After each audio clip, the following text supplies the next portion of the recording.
Well, Dave Owens, Dave the Garden Guy, is not in studio or back in the garden with us. He is actually out at Paradise Valley Airport joining us in a bit of almost like a silhouette shadow right now, Dave. Good morning. Yeah, you know what? I'm not looking very good right now, but I tell you what, there is a lot of planes out here that look very good. Yeah. And we're having a good time out here. Right now, they're going to be doing a lot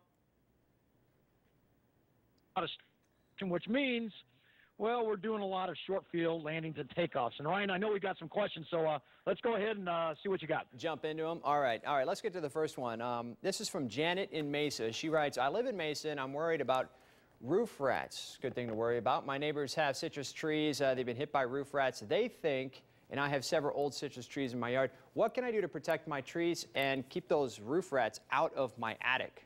Huh? Well, First thing you want to do, Ron, you want to get out there and clean that citrus up. That's real important. In fact, the more you clean that up, the better off you are. And there's a lot of different types of traps out there. Of course, going up there and making sure those limbs aren't hitting the roof of the house or anything along those lines, especially where the trees are coming in contact with the house. So as long as you do that, you ought to be in pretty good shape. But the traps or the baits work out pretty good, too. And you were saying to keep the tree trimmed up, keep all the dead stuff off.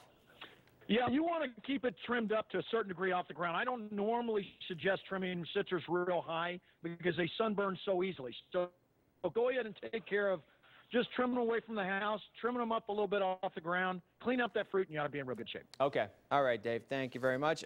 Lisa from Phoenix, she writes, Hi, Dave. Love watching your segment on Channel 3. Wonderful. I need your help here. This is my first year attempting to garden, and I don't know what to plant right now that will do well. She writes, help. Great question. We're right in kind of a mid-season. In fact, we're just starting now, and if we get any frost, this could change. But right now, I'm going to suggest you start putting your melons in, your peppers, eggplants, and, of course, your tomatoes, which we've been talking about all along. Right. So as long as you're on your way to starting to move in towards those warm season vegetables, you ought to be in real good shape for really having a nice, successful spring season. You know, I've still seen lettuce for sale at the store, but we're past that season, right?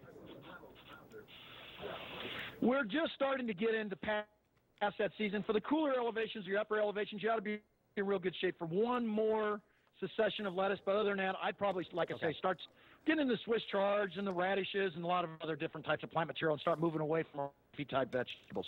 Okay, wonderful. John asks a question. He's in Tempe. He writes, I have a pomegranate tree and the fruit is splitting while still on the tree. Why is this happening and what can I do to avoid this?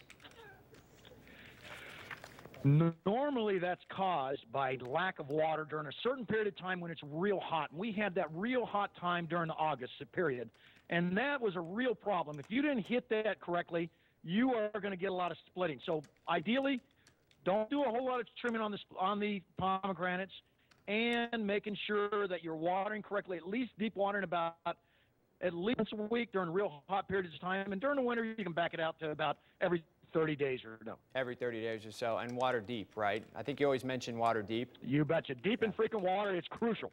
Okay, all right. And then our last question is from Carrie out in Gilbert.